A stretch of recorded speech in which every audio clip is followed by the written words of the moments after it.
Sometimes life crumbles not loudly, not like the rumble of breaking wood in a storm, but like the quiet cracking of glass that has long endured the strain.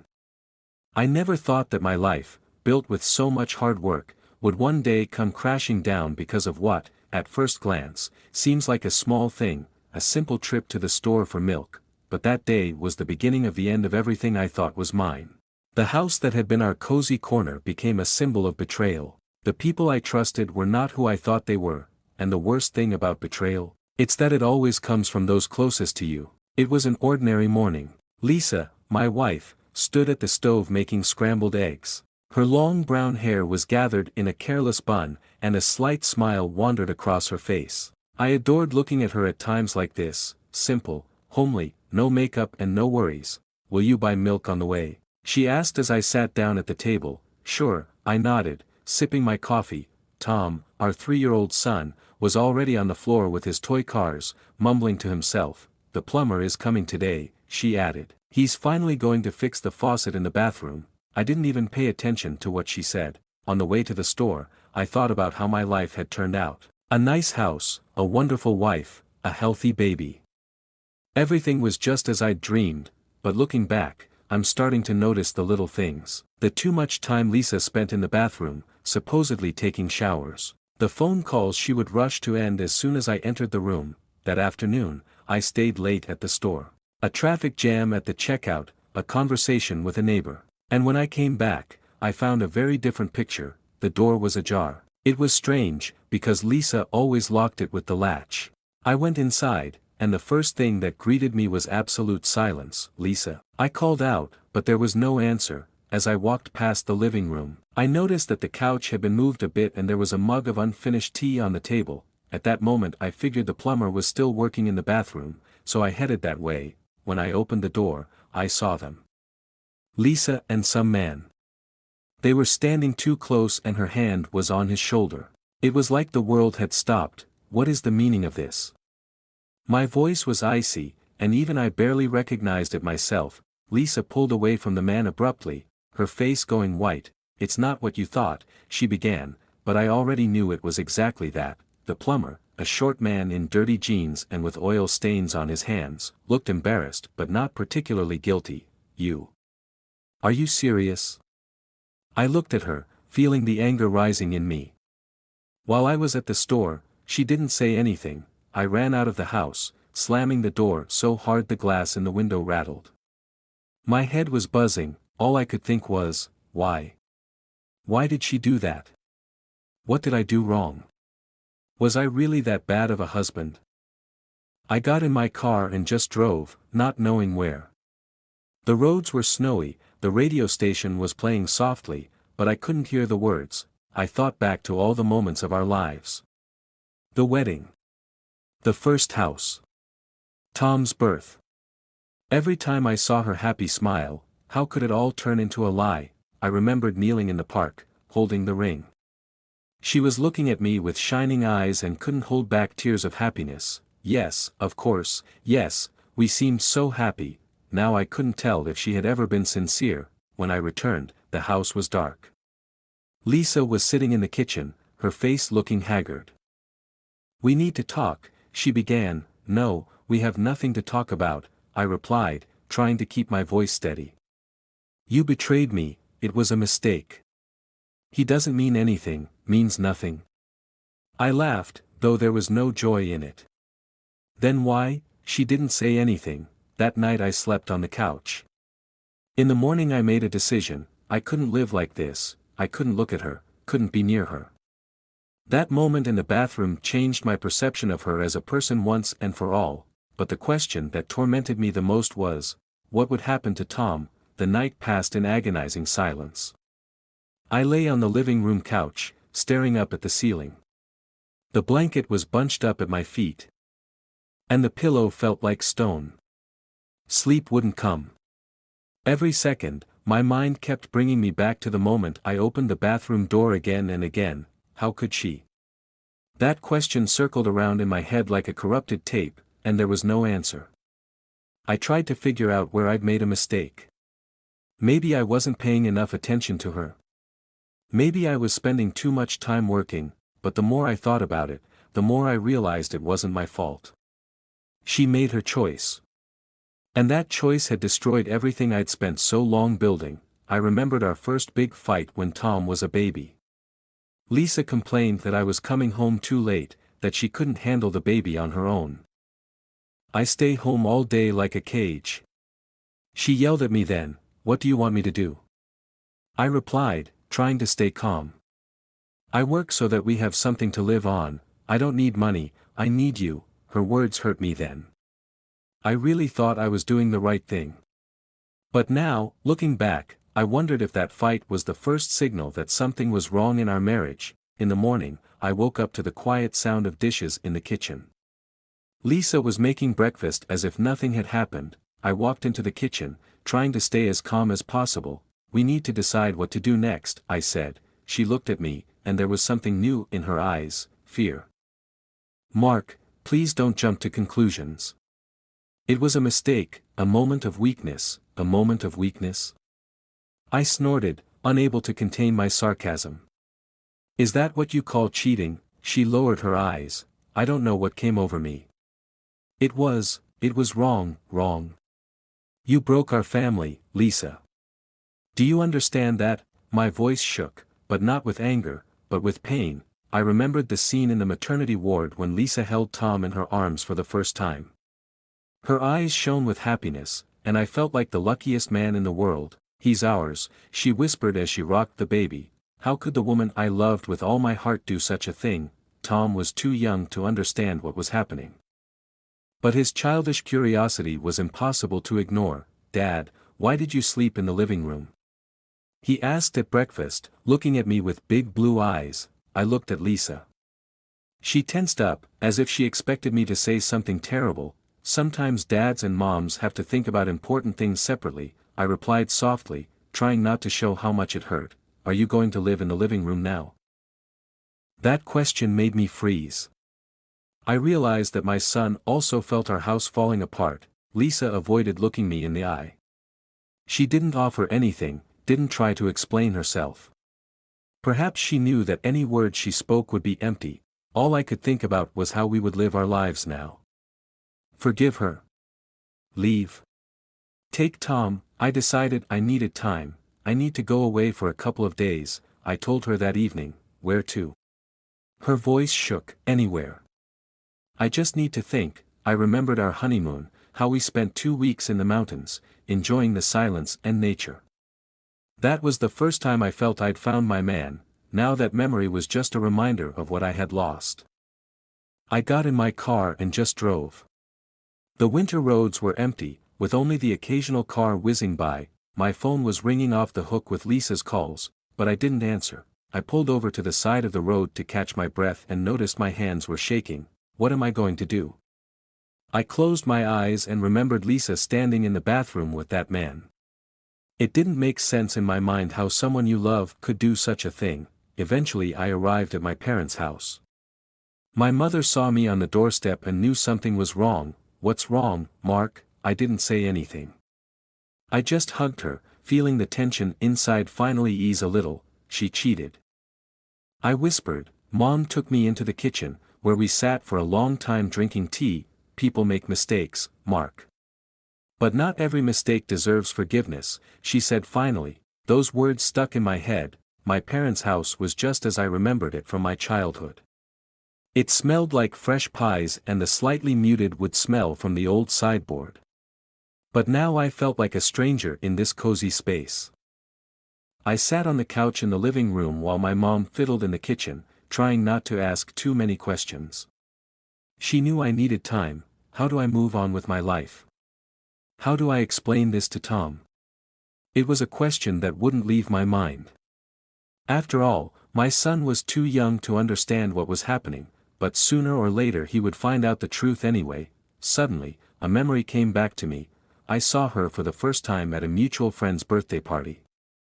She was sitting at a far table in a summer cafe, laughing, fixing her hair, which was parted by a light wind. "This is Lisa," my friend introduced her, nudging me with his elbow. "Nice to meet you," she said, and her voice sounded like music. From that moment I realized, this was my person. She seemed so bright, so sincere. I had no idea that years later that sincerity would turn into a knife in the back. My father was always a man of few words, but his words always hit the mark. She called, he said that evening, coming into the living room. Lisa said she wanted to talk. Not now, I replied, rubbing my face tiredly with my hands. You have to decide what you want, son, he spoke softly. Trust is a fragile thing. Once it's broken, it can never be rebuilt. Do you think I should leave? I asked, feeling the despair growing inside me. My father hesitated. It's only your decision. But think of Tom. He shouldn't be held hostage to your mistakes. Lisa and I were happy in the early years. We would go out at night, watch movies and then discuss them for hours while falling asleep on the couch. She always knew how to make even the simplest things special. I remembered our first dinner together. She had baked a pie that turned out to be terribly overdone. We laughed until we cried, but I ate it anyway, praising her cooking skills. You're lying, she said then, laughing. No, this is the best pie I've ever had, I replied. Those moments had seemed so real. But now they were poisoned by her betrayal. The next day I decided to go for a walk. The frosty air was chilling, but I needed to get out of the house to get my thoughts in order. I stopped by the river, watching the frozen water reflect the faint rays of the winter sun. Why did she do that?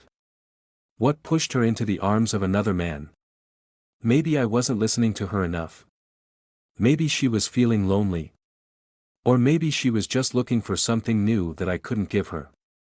Each of these thoughts cut at my soul, but I knew I wouldn't know the answer until I talked to her. Back home, I dialed her number. Her voice was quiet, even a little shaky. We need to talk, I said. Okay. When? Tomorrow. I'll be there. Those few words were hard for me to say. Part of me wanted to never see her again, but another part of me knew I had to know the truth, if only for my own sake. I remembered the time we'd gone to the mountains when Tom was only 2 years old. He was laughing, trying to catch snowflakes, and Lisa was looking at him with such love that my heart sank. I thought at the time, this is it, a real family. But now it all seemed distant and almost alien. The next day I arrived home. Lisa met me at the door. She looked as if she hadn't slept much. Thank you for coming, she said quietly. No need to thank me, I replied coldly, walking into the living room. We sat down at the table, and I got right to the point. Why did you do it? I asked, looking her straight in the eye. Her gaze darted around, as if she were searching for an answer. I don't know, she finally said. It was stupid, impulsive, stupid. You destroyed our family.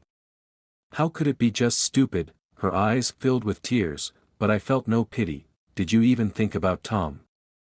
About what would happen to him?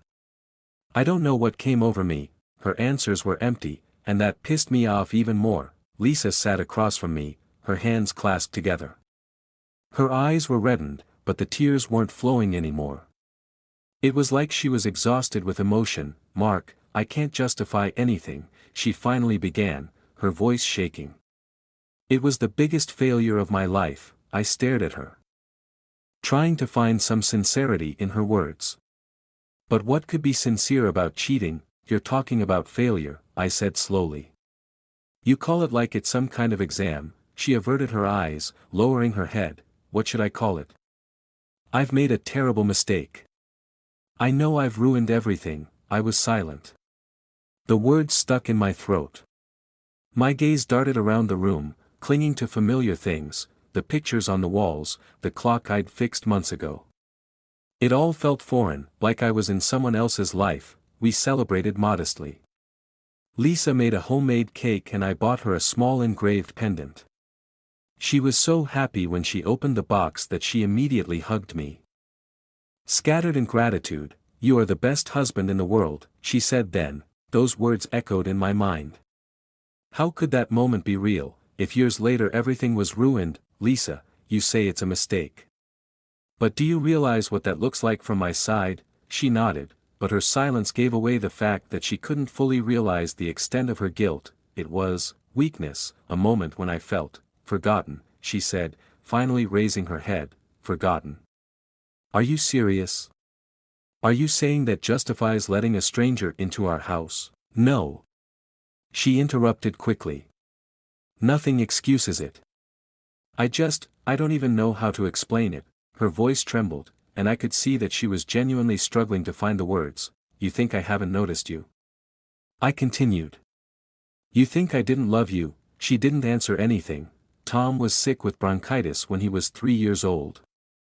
Lisa literally never left his bedside, spending nights with him, wiping his forehead with a wet towel and whispering soothing words. I remember looking at her then, realizing how much she cared for our family. How could such a woman ruin it all? After a long silence, I stood up. I don't know if I can forgive you, I said quietly. She raised her head as if she didn't believe my words. Mark, please give me a chance. A chance?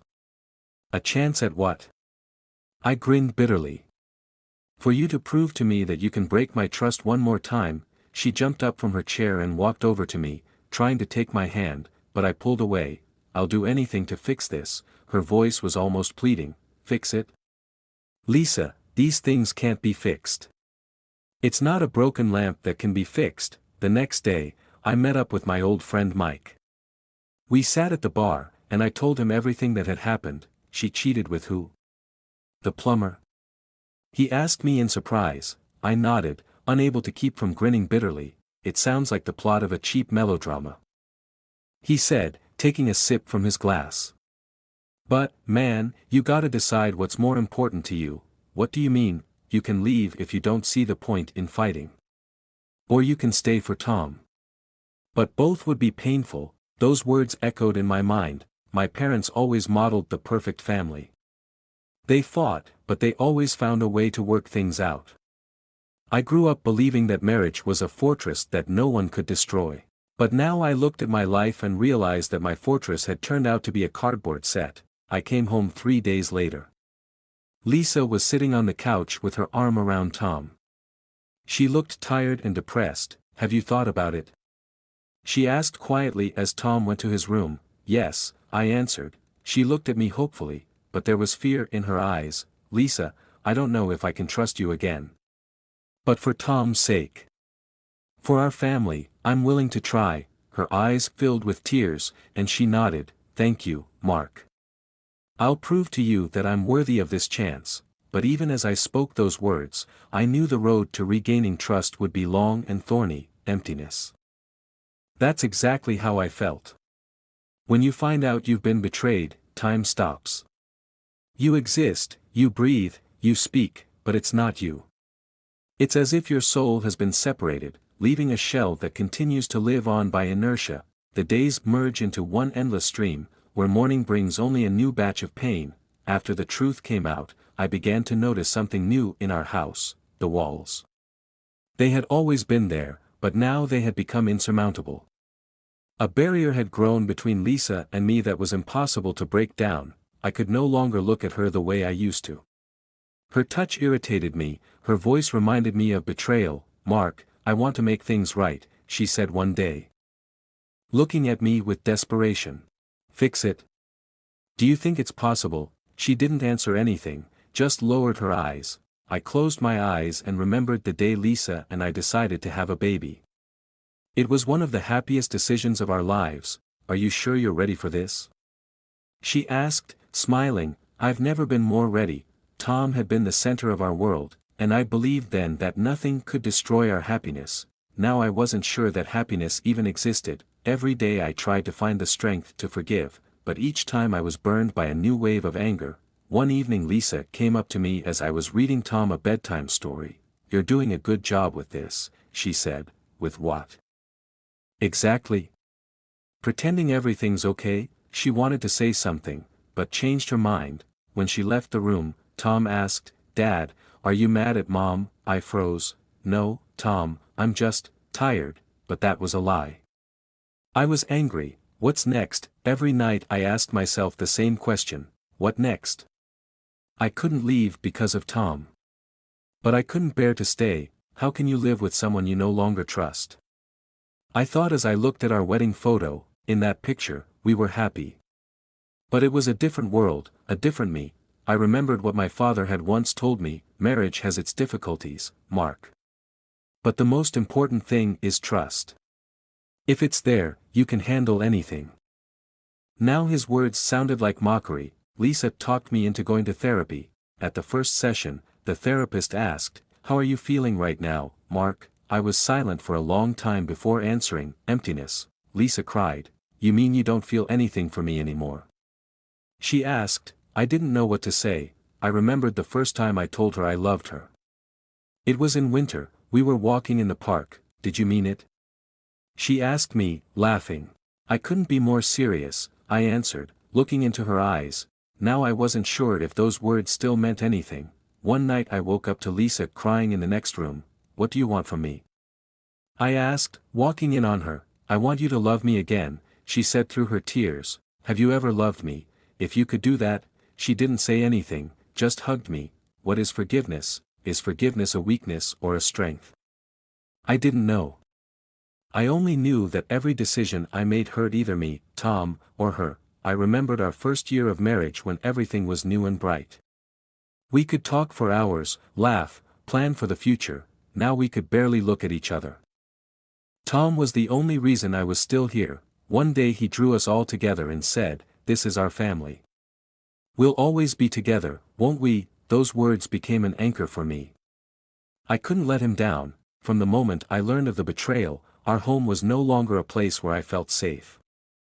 Every room reminded me of how we had built this life together, and now it was all ruined. In the kitchen, I thought back to our morning breakfasts, with Lisa making coffee and Tom sitting at the table, doodling on napkins. In the living room, I could see our evenings watching movies covered in the same plaid. In the bedroom, I could feel her presence, but it was no longer comforting.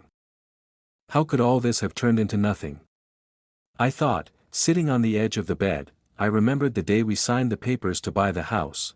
"This is the beginning of our new life," Lisa said, squeezing my hand. "I'll do anything to make you happy here," I replied. At that time I really believed in those words. Now this house seemed like a prison filled with the ghosts of our past. One evening Lisa tried to talk to me again. "Mark, please listen to me." "Why?"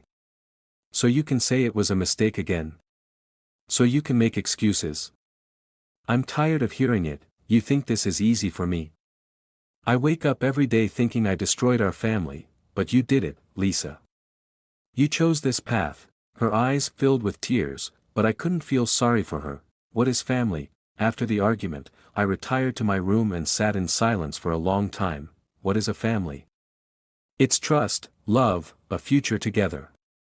And if the trust is broken? If love has become pain? Is it still a family? These thoughts were tearing me up inside. The therapy continued. Each session was like an open wound with salt poured into it. One day the therapist asked us to describe the happiest moments of our marriage. "For me, it was the day Tom was born," Lisa said. I wanted to say something, but fell silent. "What about you, Mark?" the therapist asked. "For me, it was the day I believed our marriage would be strong." These words threw Lisa off balance. "Can't you see I'm trying to fix this? Fix it? This isn't a car that can be fixed." I remembered our first anniversary when we went to the mountains. We were sitting by the fire, looking at the stars, and Lisa said, "I hope we will always be so happy." Those words now sounded like mockery. Tom began to notice that something was wrong between us. "Why don't you and Mom laugh anymore?"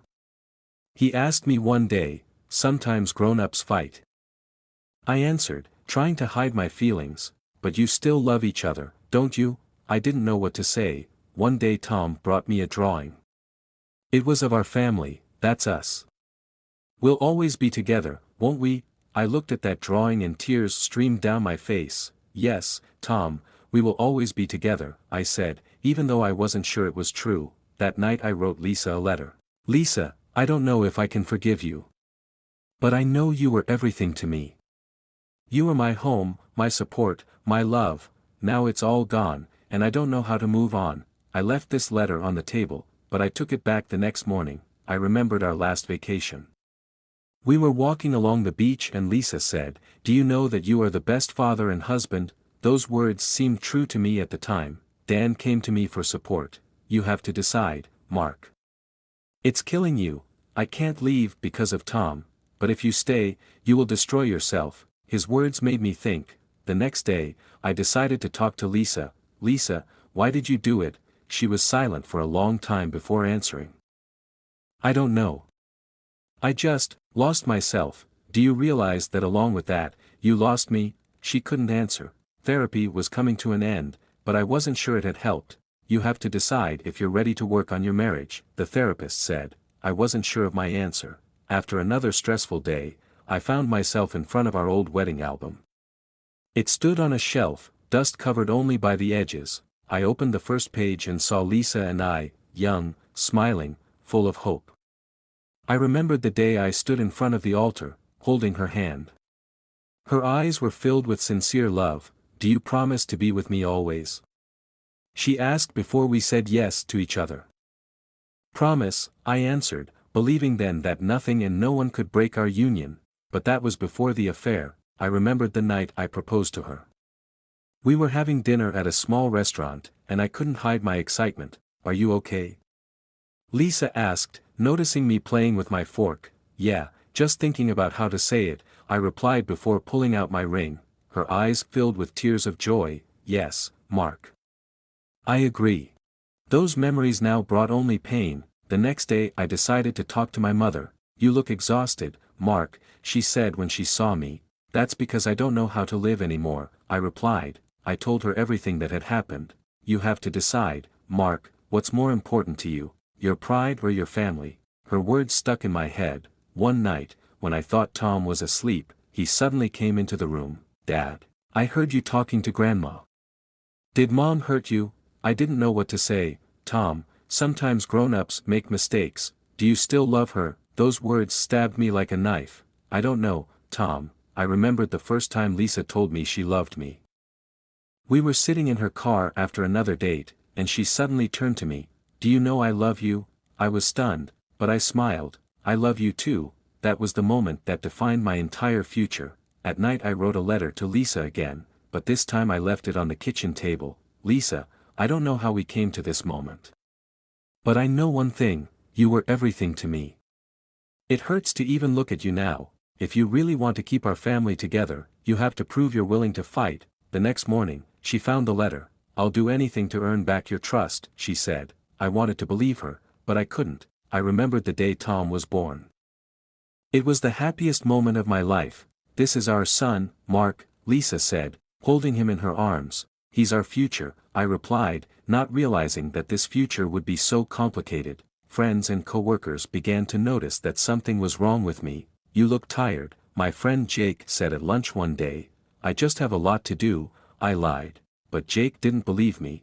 You can trust me, Mark. I told him the truth. You have to decide if you want to fight for your marriage or leave. Lisa came up to me one night and said, Mark, I know I've broken your trust. But I want to make it right. You know what the worst part is, Lisa? I'm not sure you even realize what you've done. Her eyes filled with tears, but I couldn't soften. I sat alone for a long time, thinking about forgiveness. Does forgiveness mean letting go of the pain? But how could I do that if the pain had become a part of me? In another session, the therapist asked us to write letters to each other. Lisa's letter was filled with apologies and promises. My letter was full of pain and questions. That's the first step, the therapist said. But I wasn't sure what we could do next. I remembered our first Christmas in our new home. We had decorated the tree, listened to music, and dreamed of the future.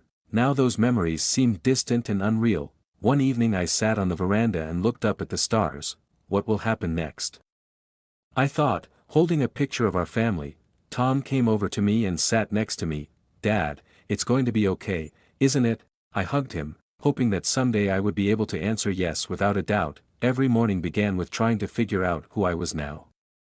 A husband left behind after betrayal, or a man who no longer sees a future in this marriage. When faced with betrayal, the past no longer seems bright. It becomes a ghost that follows you around whispering about how blind you were. After our meetings with the marriage and family therapist, I felt exhausted. We discussed feelings, analyzed our actions, but nothing changed. You need time, the therapist said. Rebuilding trust is a process, not a moment. These words sounded reasonable. but I still felt empty. One day, coming home after another session, I went into Tom's room. He was playing constructor, but when he saw me, he left his toys behind. "Dad, are you still mad at Mom?" That question hit me right in the heart. "Tom, it's not that simple, but you love us, don't you?" I hugged him, realizing I had to make a decision for him. I met my old friend Mike, who I hadn't seen in years. We sat in a coffee shop and I told him about my situation. "Cheating isn't the end of the world, Mark," he said. "But it is a test of your strength, and if I don't want to be strong, then you have to recognize that you're human. No one has to be perfect." His words made me think about the fact that I've been holding on to this pain for too long, trying to be strong for Tom. I remembered the day I first saw my son. Lisa was lying in the hospital room, tired but happy. "This is our boy," she said, smiling. I held him in my arms, feeling that my life now had meaning. Looking at him now, I realized that I couldn't let our marriage crumble without trying everything. One day I happened to run into one of Lisa's co-workers who obviously knew about her cheating. "Hey, Mark," he said, avoiding my gaze. "How are you guys doing?" "Better ask how Lisa's doing," I replied, feeling my anger boiling over. This conversation showed me that I hadn't gotten over my feelings yet. I remembered the day we bought our house. Lisa was running around the rooms, delighting in every detail. "This is our home, Mark. This is where we'll be happy." Now those walls seemed cold and alien to me. One night I found a letter from Lisa on the table. "Mark, I know I've done something that can't be forgiven. But every day I think about how I can win back your trust. If you let me, I'll prove that our family can still be happy." I read this letter several times, but I couldn't decide what to do with it. In the evening, I sat with Tom, helping him with his lessons. "Dad, do you still love Mom?" "Tom, love isn't always easy, but you always said family was the most important thing." Those words made me think about how I really wanted to keep our family together despite the pain. At night, sitting on the porch, I pondered what forgiveness is. Forgiveness is not a weakness. It's a strength that allows you to move on. But could I be that strong? I realized that the answer lay somewhere deep within me. I remembered our first date with Lisa. We were walking in the park, talking about everything. "I like you, Mark," she had said, making me feel like the happiest person in the world. Now those memories were overshadowed by her cheating. I gathered Lisa and Tom around the table. "We will work on our marriage," I said. "But it will take time and effort on both sides." Lisa hugged me and Tom smiled, seemingly for the first time in a long time. A few months passed. Lisa and I began attending individual therapy to sort out our feelings. One evening as we sat by the fireplace, Lisa said, "I know you can't take anything back, but I'm grateful you're giving me a chance," and, for the first time in a long time, I felt that our marriage could be saved.